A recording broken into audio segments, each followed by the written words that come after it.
So one question that keeps coming up, when y'all move the animals to over here to the new pastures and where the barn is, what are we doing with this side of the property where all the animals are now? Let me tell you guys. Hey, I think it'd be a good idea to explain to everyone exactly what our plans are. Yeah, about these old pastures. I guess we can call them old. You think they should be called old? I don't think they should be called old. No. But I think I'm going to explain to everybody what our big plan is here on the farm. Is that okay? After I get through getting some Jesse hugging? Sounds like a plan to me too. Yeah. So most of you guys know that we are building these huge pastures over here by the new barn for all of our animals, or for the most part, all of our animals. Over here, we're gonna have a lot more shade trees. We're gonna have some forest areas, and they're gonna have access to the barn. And this is just gonna be way better for everybody. But what's gonna happen to the area that the animals are in now? Are we gonna tear it all down? What are our plans there? What is the future of Cog Hill Farm in that area? Let me explain. So over here where the animals currently are, we have 1, 2, 3, 4 paddocks or 4 pastures that we got our animals separated in. Now we have our animals separated for various reasons. Mainly is because we feed each one of our animals a specific feed depending on what breed they are. The only exception is Mildred. Mildred is eating goat food. We got that okayed by a cattle rancher or cattle farm who majored in animal science. They looked at the ingredients that are in the goat feed that we're feeding our goats, and they said that was perfectly fine for Mildred until she gets kind of full grown, and then we need to kind of swap her over. But other than that, each one of our animals gets a feed that's breed specific. Moody gets a cattle feed. The boy goats get a buck feed that's specific for boy goats. Our goats get a goat feed, of course. Nugget, the sheriff, he gets a ratite feed or an emu feed, and the pigs get a mini pig feed. And then of course our chickens get chicken feed and what so forth and so on, as you guys can see. And so that is one main reason that we kind of keep our animals separated. Also, we keep them separated because of breeding issues. We don't want our goats breeding all year long. We only want to do that once a year. Our first pasture, of course, this is the boys' pasture, as we call it. This is where Moody and the boy goats are living right now, which those guys are in the back there by those shade trees and under their shelter. The next pasture, of course, is the alarm system and Nugget, our emu. And if you don't know who the alarm system is, that is our geese crew right there. Now, this next pasture is the one that's got the majority of our animals in, or a hodgepodge of animals. And of course, that's Jesse, our miniature donkey. All of our female goats, except Tip, who is a wether, which means he has been fixed. And we got Mildred, and we got Peaches, who is our pet potbelly pig, who is the farm boss of the farm. And then lastly, we have this pasture here, which is split in half because we got our cooney pigs over here. That's the honeymoon couple. That's lovely Loretta and the Gus Bus. And then behind it, we have just a hodgepodge of ducks and geese that hang out over there. The peacocks go over there a good bit because that's where their feed and all is. And that's where MaryCarl's pigeons are and the aviary. Not to mention this back pasture back here, and this is behind all the pastures I just showed you, and this ties to Moody and the boys' pasture to give them more room because Moody is such a big bovine. We think he's probably around 2,000 pounds, and so this is their back pasture as well. I do want to give you guys an idea of what our plans are for all this space over here as the future progresses.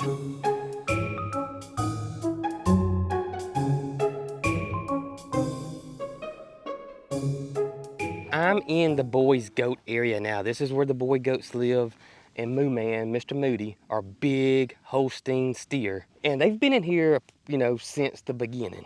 What we really would like to do to this area here, you can see my garden is back here. This is our big garden area right here. This is where we got our garden plots right behind us. But Moody's been in here, the goats been in here. They have been doing their thing in here. And with the manure that they've been putting out, we would love to make this another garden area. Now, does that mean this is going to be a garden, that's going to be a garden, that's going to be a garden? Not at the same time. I really want to get into a plot rotation and do crop rotations, so I'm not planting in the same spot over and over and over again. And the plots we got are fairly large. That's what we're going to do here. We're going to make this a garden area as well. But we're also going to run our portable chicken coops throughout these pastures as well. There's plenty of space here for them. We got plenty of areas to run those coops in and out. And again, that's going to help with making my soil better with the manure that they're producing, along with the other animals that have been in here right now. Now, we may tear this fence down right here, and I'm really leaning towards that we should, especially since I want to make this garden plots, because my greenhouse is right there. I think that would just make things a whole lot easier instead of me having to kind of go around, and I just think that would make things easier, especially with the tractors. But we'll see. Me and Brooke will discuss that as time goes on. But I'm leaning towards that we're probably going to tear this fence here down and make this whole area one large garden plot.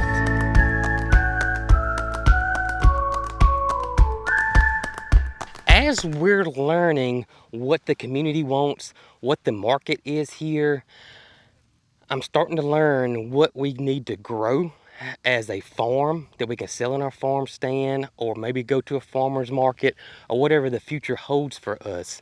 That way I can kind of experiment with some things that I typically may or may not have grown in the past. So this gives me that luxury.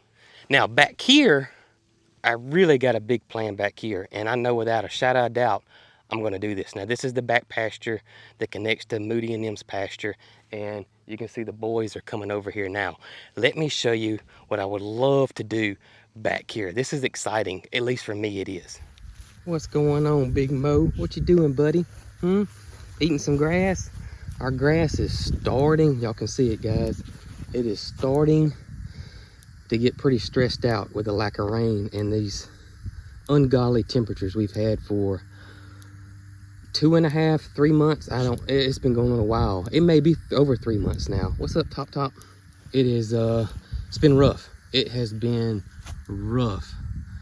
I'm hoping we get some rain soon, but the 10-day forecast still shows 0.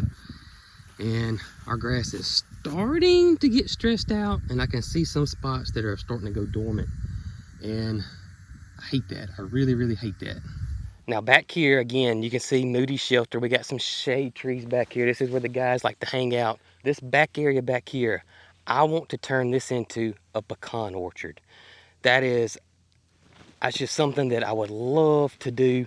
And I think this is the perfect spot. Again, the animals been back here fertilizing this soil for me. And it is, I don't know what size lot this is. It's fairly large. It may be an acre. It may be more than that. I'd have to go measure and see.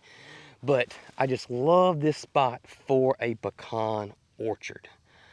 We actually have 2 pecan trees already that we've been babying and hanging on to, that one of you guys, one of our followers, gifted us either last year or year before last. But we haven't planted them yet because we've been waiting for the perfect spot to plant them. And this is going to be it. So once I get these guys moved over, we will eventually start on this pecan orchard right here. I will start researching it. I'll start asking my buddy Jason over there at Petals from the Past, and his father, Dr. Powell, about pecans, what I need to do, how I need to plant them, spacing, fertilizing, and all that good stuff. I'm super excited about this. Now, this will be a investment. Pecan trees are not going to be ready in 5 years. This is going to be more like a 10-year plan before we ever see pecans. So this will be an investment. Hey, Top, Top, what do you think about the pecan orchard idea? I think it's great. I really do. I think it's great. Reckon what Moody thinks back there. Oh goodness, I hear Mo Man. What's up, Momo?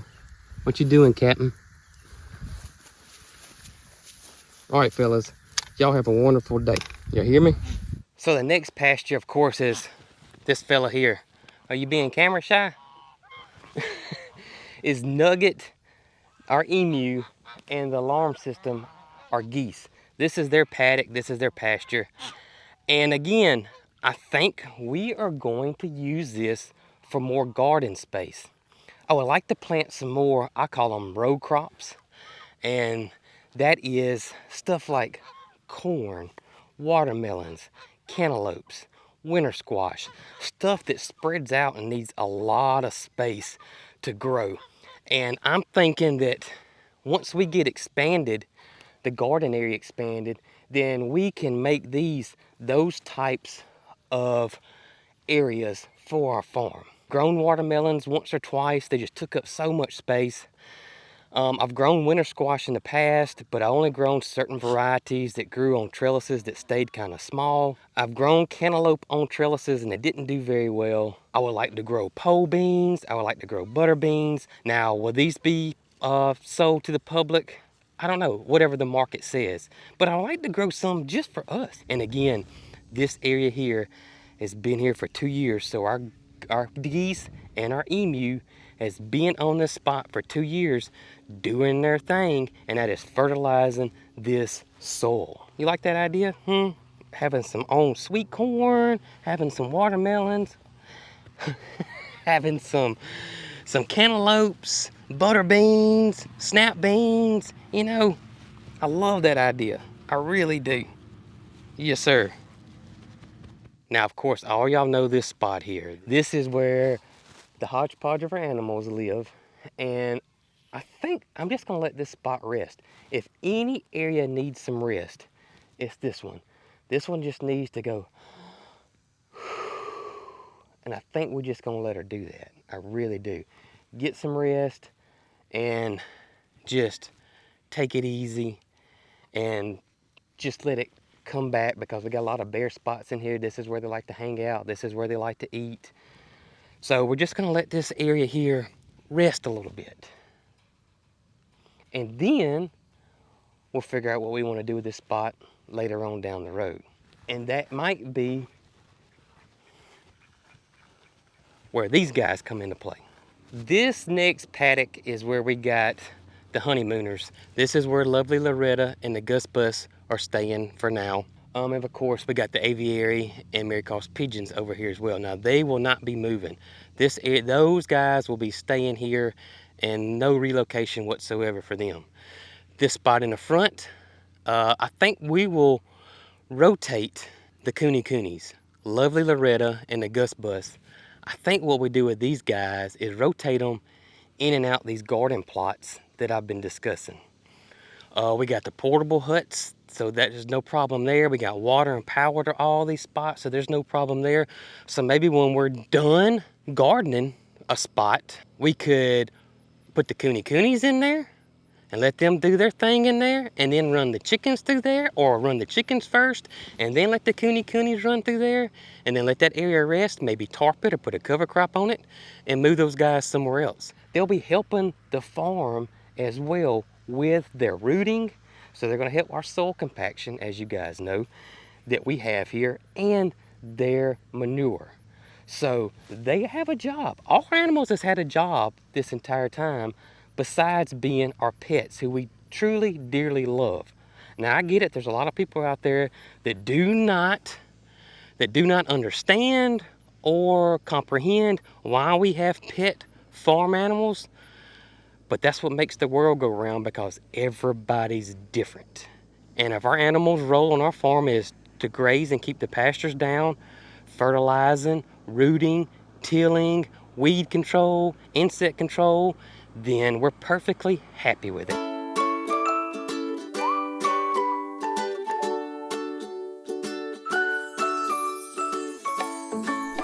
Speaking of the chickens and helping the garden and, you know, helping us out fertilizing the soil, let me go show you what me and Brooke did yesterday with the chickens. So this is the spot where they were as of yesterday morning, but we have moved them, and y'all look what we have done. We have officially moved the chickens into where we had our Cosmo planted. Now our Cosmo had completely played out. It was done. Hardly any other blooms left. It was nothing but greenery. And so it really wasn't doing much at that point. So I wanted to just chop and drop it and let it compost back in the ground. And that's what we did here. Brooke came through and she chopped down the remaining of the Cosmo. And so now we're running our chickens through here. So this is where our fall garden was planted last year. So then after the fall garden was over with, we tarped it, then we untarped it, then we planted our cover crop, which was Cosmo this year. We just chopped and dropped the Cosmo, and now we're running our chickens through here. Now, our chickens won't stay in this area as long as they do on the grassy spots because they're just basically on mulch. It may not look like it on camera. I don't know how it's looking, but it's actually like mulch, just like straw is what they're on now.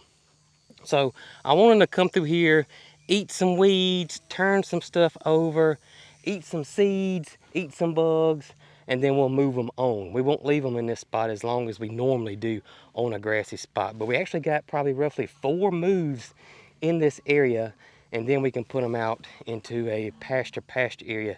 That's if our grass doesn't just...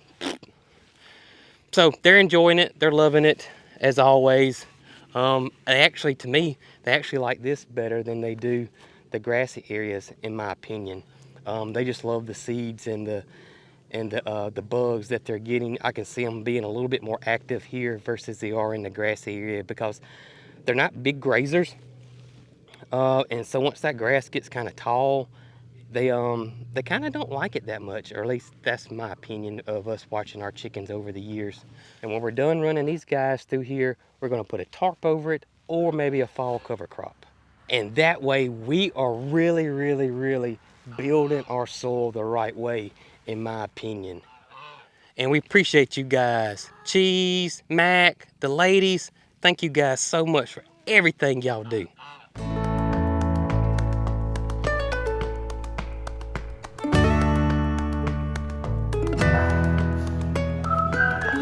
What's up, Sylvester?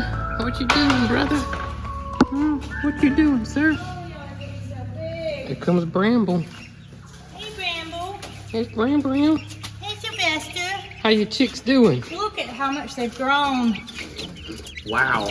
I mean, they don't even look like chicks anymore. They're in that juvenile, long-legged, awkward stage. Looks like we got one little rooster there. I think so. Oh, Sylvester.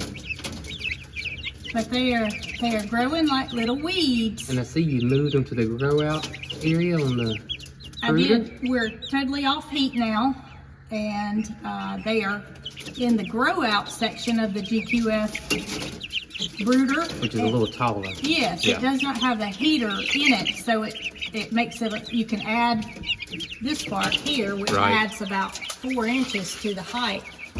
And that's what these girls, I might as well say guys, need to grow and not have to minimize their height. I'm sure I'm glad they're doing well. It looks like that rooster is an olive egger. Don't you think? Right. Where'd he go?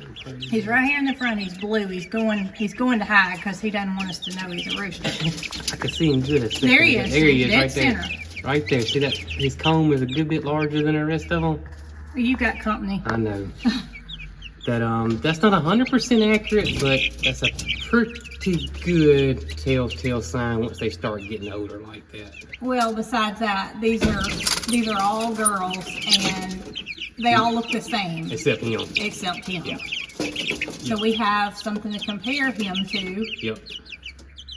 And do think he is a cockerel. Yep. But that's okay. We'll just see what happens, and he can stay, or he may have to find a new flock. Yep, that's right. Depends on his attitude. Well, good deal. Just think, next time I show you, he's gonna be crowing. Oh gosh. It's not long away. It's not long. Oh gracious.